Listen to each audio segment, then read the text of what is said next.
Who's calling that shit? Who's calling that shit? Who's calling that shit? Who's calling that shit?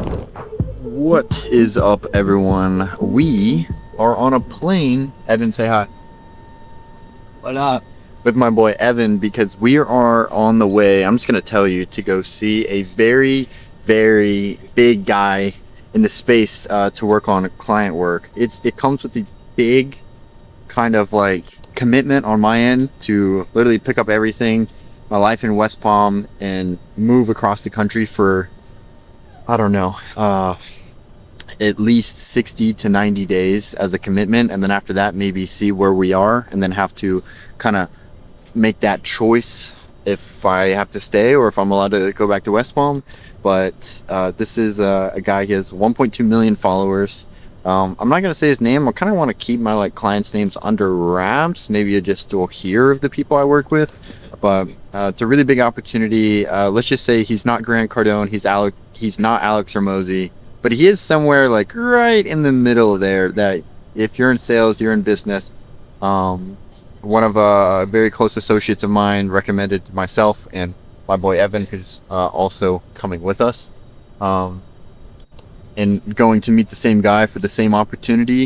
It was like, yo, like, this is my team, this is what we're gonna do. And he wants to, honestly, it's not even like he wants to meet us. It's like for us to go and get all the details and kind of like make our own decisions there in person to see if it's like something we want to be a part of and something to build. So it's a crazy way to start this vlog with like a huge opportunity, but there's not going to be many other times in my life to where I can actually say like I'm going on a last minute flight, because this was not planned when I woke up this morning. This all happened from the morning until now. It's 7:47 p.m. I had no idea this was going to happen, or if it was even like a possibility. Maybe your boy's going to live in Arizona for a little bit, but there's no telling what's going to happen. Who knows? He might actually hate the guy in person. I doubt it, because I know this guy through his content a lot, and I hear a lot of good things about him. You know, I'll share, like I said, all the nitty-gritty details of, you know, maybe what we're doing for the such client, and maybe some of the things we're working through, or I mean, that's later on. But this is just like my experience going there, meeting such individual, and you know, figuring out what the hell I'm gonna do, which y'all see at the end of this, you know, call it short episode. But yeah, currently on the way to Arizona, and the flight's gonna take off here in a little bit. It's a pretty empty flight, not a lot of people are on it, which we love. So who knows, maybe there'll be a cool little b-roll montage. What do you think, Evan? Think there'd be a good b-roll montage in here somewhere with an empty Cade Ford video? Yes, there's gonna be. Alright, we'll see. Peace. Fuck a pigeonhole, I'm a night owl, it's a different mode. I'ma have to make a pain of 6 on a Quick update. Captain just was like, by the way, you're about to hear us start the left engine because, well, it's actually been labeled inoperable. But we're gonna start it. We're gonna push back and be in the air here shortly. Bro, what? Heard you with a shooting guard, just let a nigga know I would have you courtside, not the middle. Alrighty, we have landed. We're in Phoenix, everyone. Made it. Apparently the, what did they say? The inoperable engine was pretty operable, if you ask me. I'm here. Survived. Landed. Evan's laughing at me. Yeah. I was just telling them about how the inoperable engine was pretty operable. The pilot almost killed us on the landing. Yeah, landing was a little. That was a pretty hard landing. I think bro's, you know, a little tired. So I feel bad for the people who are flying directly after us back to where we just came from. That's tough. That's tough. I've realized being a pilot, by the way, you know, kudos to like learning how to fly a plane, but like you really just sit down a lot. It's like you're a professional. You're like if there's peak Uber driver, you're up there. Anyway, now we are just yeah, waiting for. Wait, did you call the Uber? Or do you want me to do it? Oh, okay. Evan, my most generous Evan, called us an Uber. $150? Where the hell are we going? 25 minutes away, $150? Damn. Uber drivers out here are living nice. What's up, guys? MTV Cribs. You know how this goes. Basically, we just got to the Humble Pad. What is this place? Only like 18, 20 mil. Something Anyway, like guys, it's super humble pad. So this is what you call the foyer for those of you who don't have one of those. Just kidding, guys. I'm a humble guy. This is a front entryway, and then let's just move into like main space immediately. You know, just stop teasing you guys. Living room, ultimately pretty cool stuff. Honestly, big fan of this kitchen. You see how big this island is here? This is real fake granite, and honestly, I'm a fan. It's big, long, plenty of room for, you know, my lovely Latina and no one else, just us two, actually.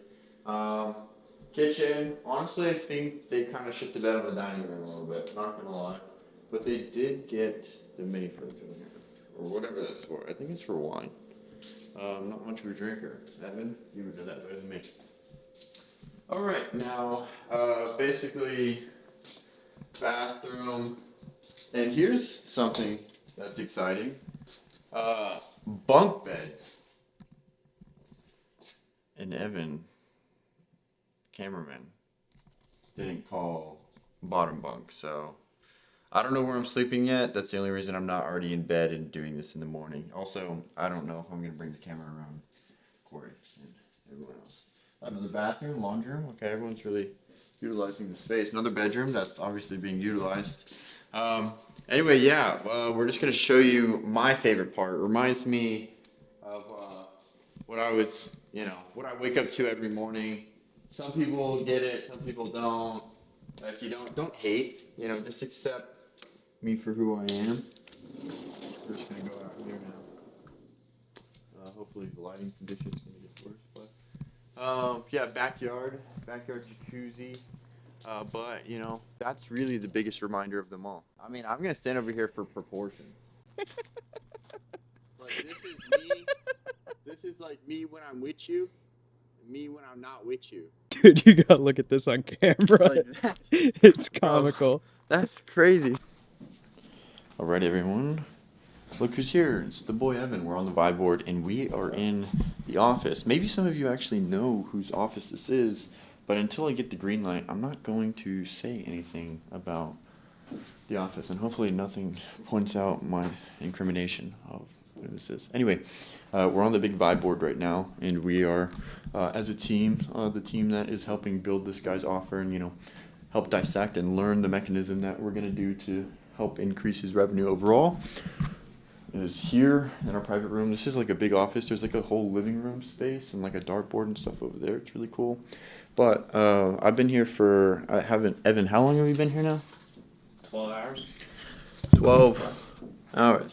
The biggest issue that I'm seeing right now is basically like the offer he currently has. He's presenting a really big solution on all of the ads he's running. But the solution he's presenting to solve that problem, I don't think holds the weight of the problem. Like the problem's bigger than the solution he offers. And so really what we're doing is revamping the solution he's giving out to people that they're willing to pay more for, and immediately on that increase alone, we're gonna just like jump their, you know, business and revenue and all that stuff. I need to know the exact numbers on the back end, which I'm waiting to get into later today. But yeah, that's like the general flow. Anyway, what we're trying to contemplate now is building out a community that value stacks a lot of the stuff he's already giving in one place that we can charge more for and build MRR, and how to deliver that, because it could just be tier levels and each tier level is at a different price point. So anyway, I'd say it's going pretty good with the limited information that I've been provided. What would you say, Evan? What would you say? Pretty good? Yeah. Yeah. Yeah. You heard it from Evan. Everything's good. Anyway, that's the update for now, and yeah, whenever there's more things to show you, I will show you them, obviously. Goodbye. We still have 20 minutes, so we should. Yeah, we're Okay. recording.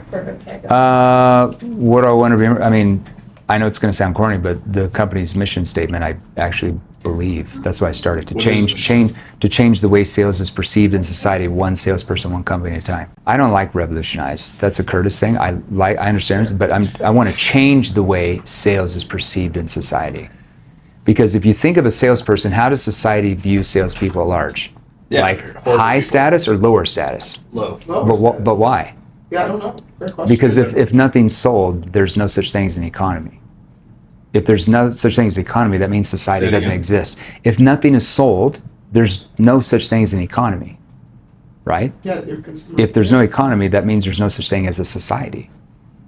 So why don't salespeople have a higher status? It's because of the way they were trained to communicate the message, trigger sales resistance. We're changing that. Change the way sales perceive society. One salesperson, one company at a time. What is up, everyone? Okay, we're getting in the Uber.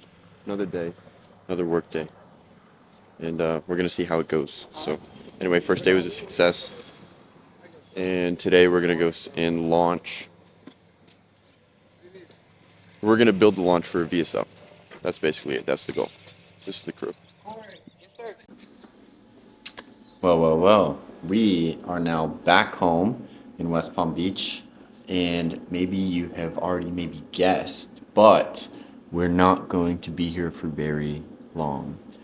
We've agreed to a semi-permanent position, and by semi-permanent, I mean by like in person. I'm going to be working with Jeremy Miner, the sales training coach, his organization, as my official title of Chief Growth Officer, CGO. Could really care less about titles because it ultimately comes down to like, can you just actually do what that title says? And I think titles are more important for like just knowing if you're above or below someone more than like the actual thing you're assigned to. Unless you're like, you're email marketer, like you don't need a title, you're just an email marketer. You're a landing page builder, you're a web designer, you're a XYZ. Regardless, yes, I am now the Chief Growth Officer of Jeremy Miner's whole operation. I'm coming on with a team of 3 other very talented individuals that are all very talented in their own respective fields, and the terms in which I agree to are extremely favorable to myself and also my future goals. Working with an ad budget of multiple 6 figures, and just using this as an opportunity to test a lot more of things that I know will work pretty well. Obviously, when it comes to Facebook ads, you're always testing and then implementing what works and doubling down on what works, and you kind of like test again, and you just like repeat that process over and over again.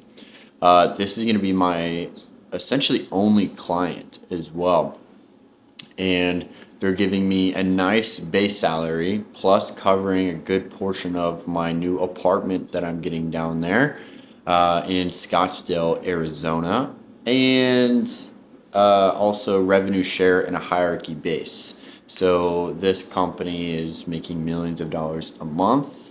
I'm not going to go into the exact terms, but essentially it starts with once we get to X dollar amount, where it's going to go from, it starts at 1% rev share, which again, guys, like 1% of, well, let's be clear here. The team that I'm on, it's 10% total, but we have to split up that 10% over the whole team. And then again, once we cross a certain threshold, it goes up to 13%, and then we all split more. So how it works for me is once we get to a percentage, it goes to 2% or 2.5%. And then once we get to another percentage, it goes like to 3% plus. And this is me estimating off of the million mark that would take effect into. And so I would be getting paid $150,000 a month off of the, if you saw the number, $5 million a month that I'm going to implement practices to get them into. Now, there's a good chance we might even do more than that, but no promises. This is before I'm there. I ultimately had a great time working as a team in like a sales and marketing. This is a company, really. It's a company. The biggest goal isn't just to make him money, though. It's also to start separating Jeremy Miner from 7th level, because he does plan to exit, but the goal within the next 3 to 5 years is to set up 7th level to exit.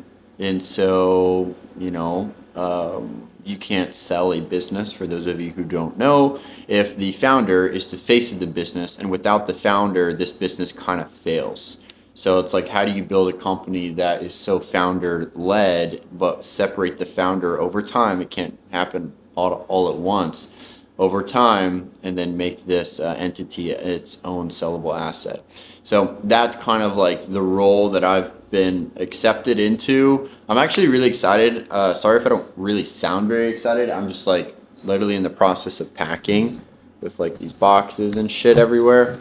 There's a lot of things to coordinate. I'm not taking on any new clients, but I'm not getting rid of any of my existing clients, at least the ones that are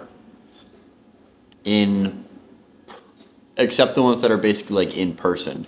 I am filming with a client tomorrow, filming with one guy here in the next couple hours actually.